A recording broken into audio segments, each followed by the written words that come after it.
देखो होमवर्क जो दिया था एक हमने फोर्स वाला इंटीग्रेशन वाला, वो तो ऐसे होगा, ये तो आसान है, कर लिया होगा आपने, है ना। अब हम कर रहे हैं ग्राफ वाला। अब हम करेंगे ग्राफ वाला। ग्राफ वाला भी बहुत इजी था वो होमवर्क में जो दिया था। ठीक है, वो लास्ट क्वेश्चन है, फिर हम नए टॉपिक पे पढ़ेंगे आगे। ये क्वेश्चन भी दिया था, घर से फर्क निकालना था इसको। तुमने किया मनीषा ये?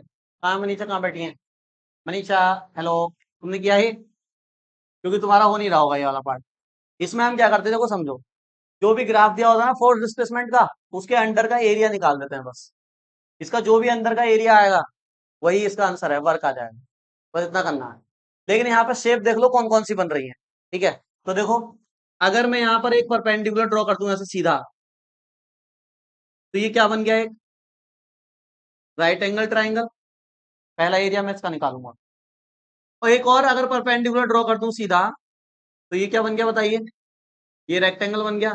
एक एरिया इसका निकालूंगा, फिगर नंबर 2 है। अच्छा इधर बताओ, ये भी क्या बन गया? एक बड़ा रेक्टेंगल, शेप नंबर 3। और यहां अगर मैं इसको ऐसे बंद कर दूं, तो ये क्या बन गया बताइए? अच्छा मुझे अंडर का एरिया निकालना है ना, पूरा ले लें इसको, ट्रेपेजियम बना लें, या रेक्टेंगल और ट्राइंगल बनाओगे? रेक्टेंगल ट्राइंगल बना लो चलो। एक रेक्टेंगल बन गया और एक ये नीचे क्या बन गया? बस ये तो एरिया है। तो ये फोर्थ है, और ये 5 ही शेप बनाई है सबने, ये 4 भी बनाई है?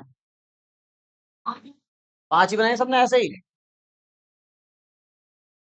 चार, 4 वालों का भी सही आएगा, लेकिन ट्रेपेजियम का फॉर्मूला सही लगाना इसमें।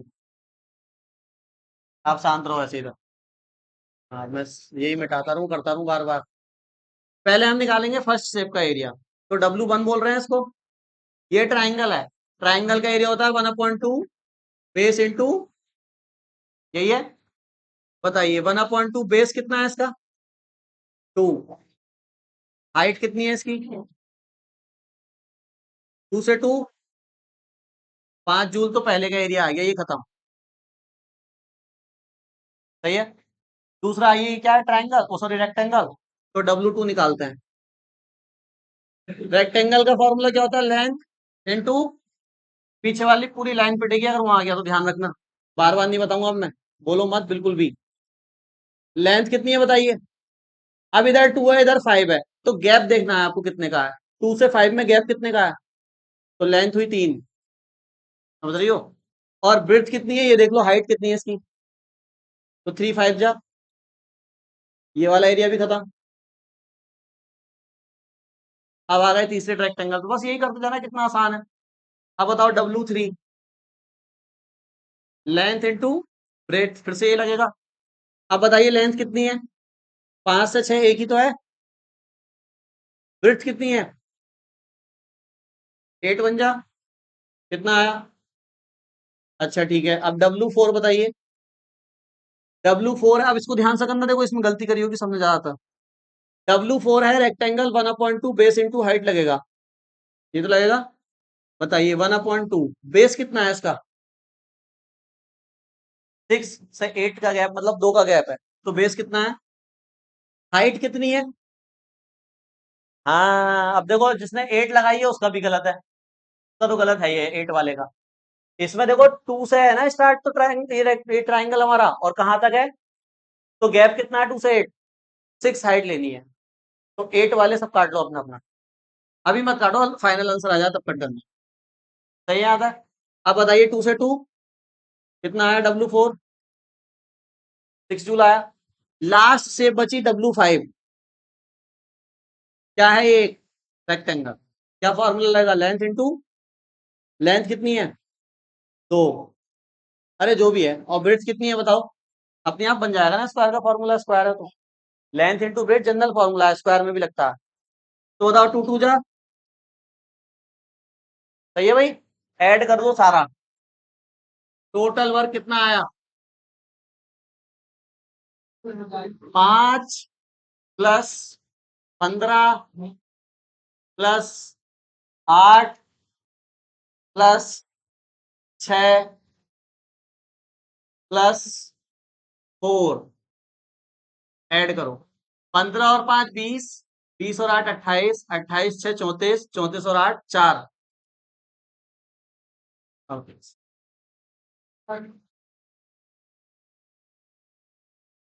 सही है आंसर। ठीक है, तुमने तो एक भी ना करा था घर से, यही करे हैं सब।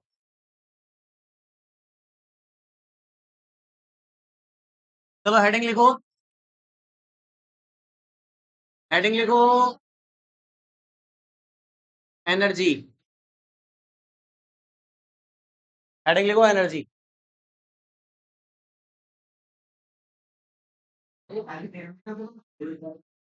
बताओ इस चैप्टर का नाम क्या है? इस चैप्टर का नाम क्या है? Work, energy and power. तो आपने क्या पढ़ लिया? अब क्या पढ़ेंगे? एनर्जी। फिर क्या पढ़ेंगे? फिर क्या पढ़ेंगे? पावर। ठीक है, फिर ये चैप्टर खत्म होगा। तो देखो ना क्या लिखा है ऊपर। हाँ, पावर।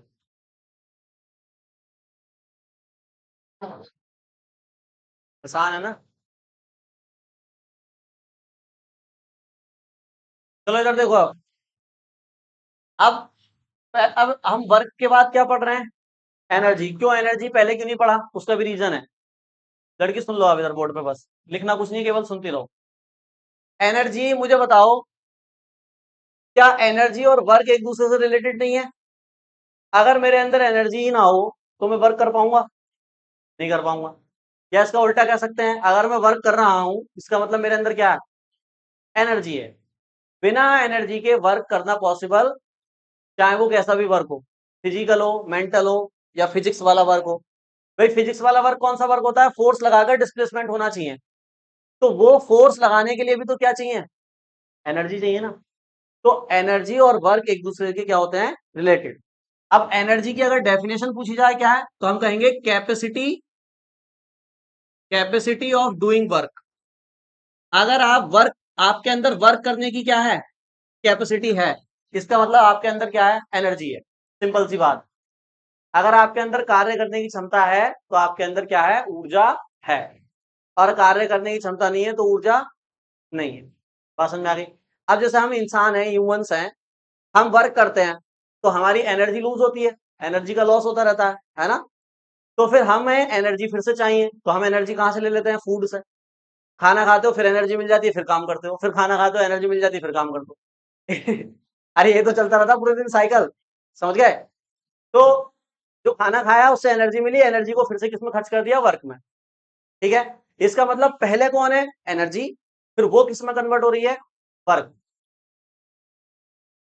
पावर अभी आया ही नहीं है तो फिर बात ही खत्म करो उसकी। मैंने जब वर्क पढ़ाया तो एनर्जी की बात करी? नहीं करी ना। अब मैं एनर्जी कर रहा हूं तो पावर की नहीं करूंगा। जब बताऊंगा तब उसको फिर से रिलेट करूंगा। हाँ, तो जब जो चीज आएगी वहां तब बताई जाएगी, आगे एकदम ना बढ़े। समझ गए? डेफिनेशन लिखो एनर्जी की। छोटी सी डेफिनेशन है, लिखो। किसी वस्तु के, इसको अभी मैं लिखवाऊंगा। किसी वस्तु के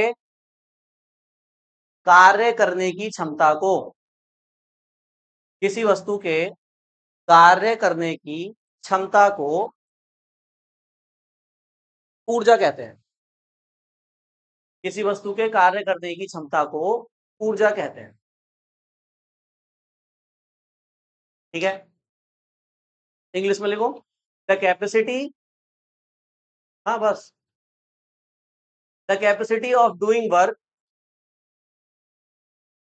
the capacity of doing work is called, ऐसे रुक जाओ, the capacity of doing work of an object, of an object रह गया। The capacity of doing work of an object, of an object is called energy, is called energy. इसका एक example लेते हैं, बताना जरा। इधर देखो, इसका एक एग्जांपल ले रहे हैं। मान लेते हैं ये एक सीढ़ी बनी हुई है, जीना जिसको कहते हैं, ऐसे बना हुआ है। ये एक स्टेयर केस है, ये एक जीना बना हुआ है। ठीक है, यहाँ पर एक छुटका है, का मीन्स लड़का। ये एक लड़का है, ये लड़का ऐसे बारी बारी से जीने पे चढ़ा और ये फर्स्ट फ्लोर पे पहुंच गया। अरे बोलो मत।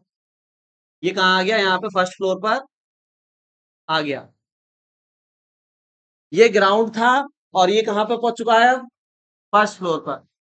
मान लेते हैं ग्राउंड से फर्स्ट फ्लोर की जो हाइट है, कौन बोल रहा है ये 5 मीटर है। ग्राउंड से फर्स्ट फ्लोर की हाइट कितनी है, 5 मीटर है। और मान लेते हैं ये जो छुटका चढ़ा है, मतलब ये जो लड़का है, इसकी इसका वेट कितना है, 40 किलो का ये है। सही है, मान लो 40 किलो का। मेरे पास एक लड़का आता है छोटा सा, वो उसका वजन 60 किलो है, पता है। हाँ, वो अभी वो 8th में ही है, 9th में भी नहीं। तो वो हो सकता है, वो तो डिपेंड करता है कि आपका इनपुट कितना है तो आउटपुट उतना ज्यादा हो जाएगा। सही है, तो 40 किलो का है, सही है।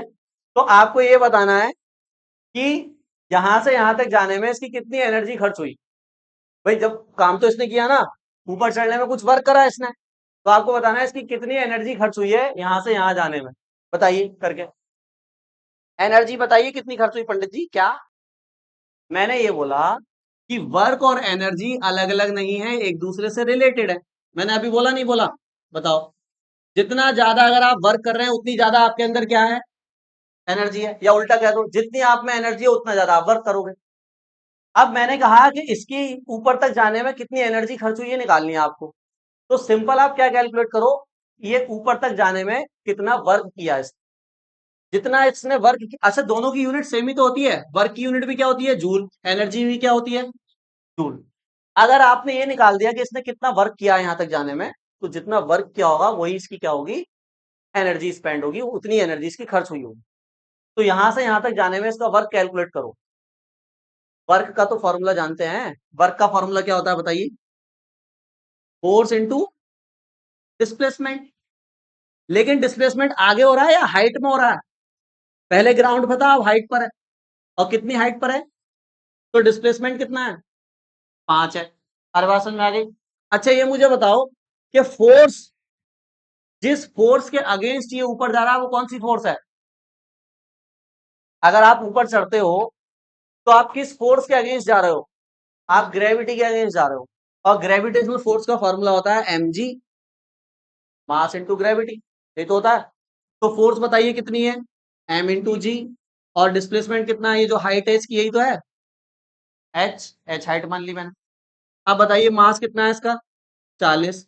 जी मान लेते हैं कितना, 10 मान लेते हैं, चलो जी 10 मान, 10 9.8 होता है, 10 मान लो। और डिस्प्लेसमेंट कितना हुआ है इसका, 2000 आया क्या आंसर, सुन लो। हाँ वो पोटेंशियल एनर्जी है, रुका हुआ है ना हाइट पर। 2000 आया। इसका मतलब इसकी कितनी एनर्जी खर्च हो चुकी है ऊपर जाते जाते, जितना इसने वर्क किया है। कितना वर्क किया इसने, 2000 जूल वर्क किया। इसका मतलब, तो जूल को कैलोरी में कन्वर्ट कर लो।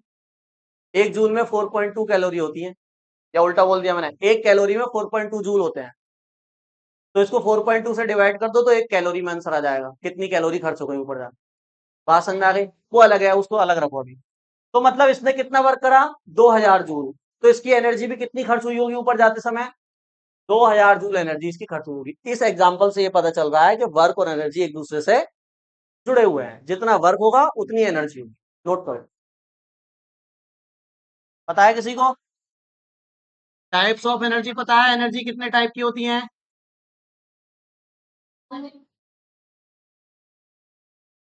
टाइप्स ऑफ एनर्जी, ऊर्जा के प्रकार। अरे कोई तो बता दो।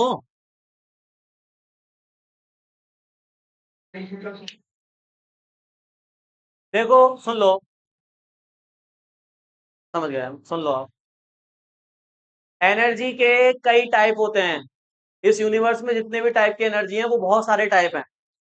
जैसे chemical energy, mechanical energy, rotational energy, vibrational energy, electrostatic energy, gravitational potential energy, spring energy, kinetic energy, potential energy. कितनी सारी एनर्जी है, सब पढ़नी है क्या, नहीं पढ़नी। मोटी मोटी दो एनर्जी पढ़नी है। मतलब जो मेन एनर्जी है हमारी वो दो ही है। एक वो एनर्जी जब बॉडी रुकी हुई होगी तब होगी उसके अंदर, जब बॉडी किसमें होगी, रेस्ट में, और उसमें जो एनर्जी होगी वो वाली एनर्जी, उसका नाम है पोटेंशियल एनर्जी। और एक वो एनर्जी जब बॉडी मोशन में होगी तब होगी उसके पास, उसका नाम क्या है, काइनेटिक एनर्जी। तो आपको केवल दो ही एनर्जी पढ़नी है, कौन कौन सी बताइए? पहली एनर्जी कौन सी है बताइए? काइनेटिक में ले लेते हैं, चलो। काइनेटिक एनर्जी हिंदी में क्या बोलते हैं इसको? गतिज ऊर्जा। कौन सी ऊर्जा? सुना है ना नाम? और दूसरी जो एनर्जी है वो कौन सी है बताइए? Potential energy. बस दो कैटेगरी में ही डिवाइड किया गया है एनर्जियों को। स्थितिज ऊर्जा, है ना? काइनेटिक एनर्जी और पोटेंशियल एनर्जी। लिखो जल्दी जरा, दोनों के नाम लिखो बोर्ड पे। काइनेटिक एनर्जी का क्या बताया मैंने? जब ऑब्जेक्ट मोशन में होगा उस समय उसके अंदर जो एनर्जी होगी वो काइनेटिक एनर्जी होगी। जैसे मान लेते हैं ये कोई कार है और इस कार का मास कितना है?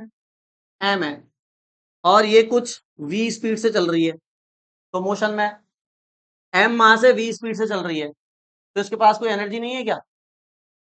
भाई एनर्जी होगी तभी तो ये वर्क कर पा रही है। वर्क कर पा रही है मीन्स चल पा रही है, चलना भी तो वर्क है। अरे बात समझ में आ गई? तो ये चल रही है मतलब इसके पास कौन सी एनर्जी है? Kinetic energy. वो बात अलग है, इसको काइनेटिक एनर्जी दे कौन रहा है? इंजन दे रहा है। तो इंजन की एनर्जी काइनेटिक एनर्जी में कन्वर्ट हो रही है, ऐसे कह सकते हैं। एनर्जी ही कन्वर्ट होती रहती है एक दूसरे की। जैसे ये पंखा घूम रहा है, अब बिजली आ रही है इसके अंदर तभी तो घूम रहा है। लाइट आ रही है तभी तो घूम रहा है। लाइट नहीं, इसको करंट कहो। करंट आ रहा है तभी तो घूम रहा है। मैं करंट बंद कर दूं इसमें देना, अरे कौन सा करंट बंद हो गया? इसमें करंट देना बंद कर दूं तो अभी ये घूमना बंद कर देगा, देखो थोड़ी देर में। सही है? और आपको गर्मी लगने लगेगी, है ना? तो मैं चलो इसको चला देता हूँ। तो बताओ, अगर मैं इसको बंद कर दूं स्विच को, और मुझे इसे घुमाना है तो कैसे घुमाऊंगा? हाथ से घुमाऊंगा, डंडे से घुमाऊंगा, है ना? या इनको ऐसे पकड़ के सर से इनको घुमा दूंगा। मतलब घुमाना पड़ेगा किसी तरह से। और इसको जब घुमाऊंगा तो मेरी एनर्जी लूज होगी, मतलब मेरी एनर्जी खर्च होगी। वो एनर्जी मैकेनिकल एनर्जी है। तो घुमाने में एनर्जी लगेगी, वो कौन सी एनर्जी है? लेकिन क्या मैं मैकेनिकल एनर्जी दे रहा हूं उसको?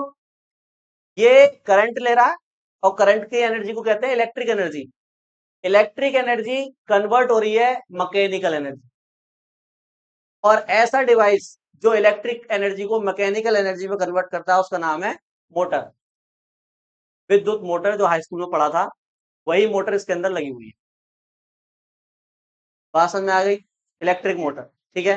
तो एनर्जी का यही रहता है, एक एनर्जी दूसरी एनर्जी में कन्वर्ट होगी। अब मुझे बताइए, कार चल रही है तो इसके पास अभी कौन सी एनर्जी होगी? Kinetic energy. कोई बता सकता है फॉर्मूला क्या होगा? काइनेटिक एनर्जी का मुझे फॉर्मूला निकालना है, क्या होगा? बहुत सही लड़की एकदम, पीछे से अभी टीपा होगा थोड़ी देर पहले तो बता दिया। एम बी स्क्वायर, ये फॉर्मूला मैंने पहले बताया है। ठीक है? तो काइनेटिक एनर्जी का फॉर्मूला आप लिख लो, 1/2। एम क्या है बताइए इसका?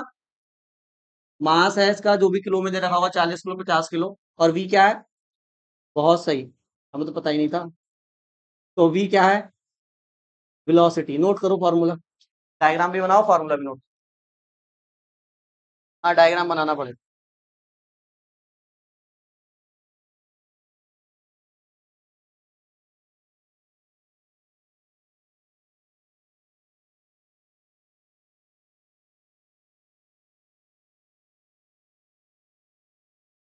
कुछ कह दिया क्या इसमें तुमने? फिर नहीं कुछ कह रहा हो पीछे तो बताओ, मैं फिर इससे बात करता हूँ। कुछ कहे तो बता देना।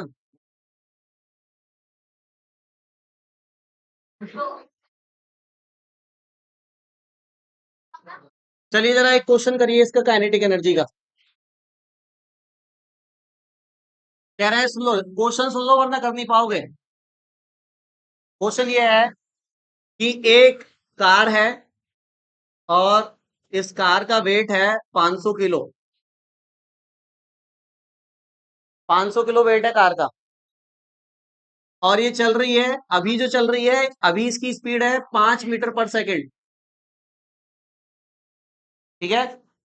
कुछ देर बाद इसी कार की स्पीड बढ़ गई भाई। इस कार की स्पीड क्या हो गई है? बढ़ गई है। कार वही है, बस स्पीड बढ़ गई। स्पीड हो गई इसकी 10 मीटर पर सेकेंड। ठीक है? तो आपसे पूछ रहे हैं what is the change in kinetic energy. What is the change in kinetic energy? गतिज ऊर्जा में कितना बदलाव आया, कितना परिवर्तन हुआ, बताइए। गतिज ऊर्जा में कितना परिवर्तन हुआ? स्पीड में नहीं पूछ रहे हैं पंडित जी, काइनेटिक एनर्जी में पूछ रहे हैं। स्पीड में तो बच्चा भी बता देगा। कह रहा है काइनेटिक एनर्जी में कितना चेंज आया, गतिज ऊर्जा में कितना परिवर्तन हुआ, बताइए। गतिज ऊर्जा में कितना परिवर्तन हुआ, बताइए। 2 मिनट का टाइम है, जल्दी करके दिखाओ।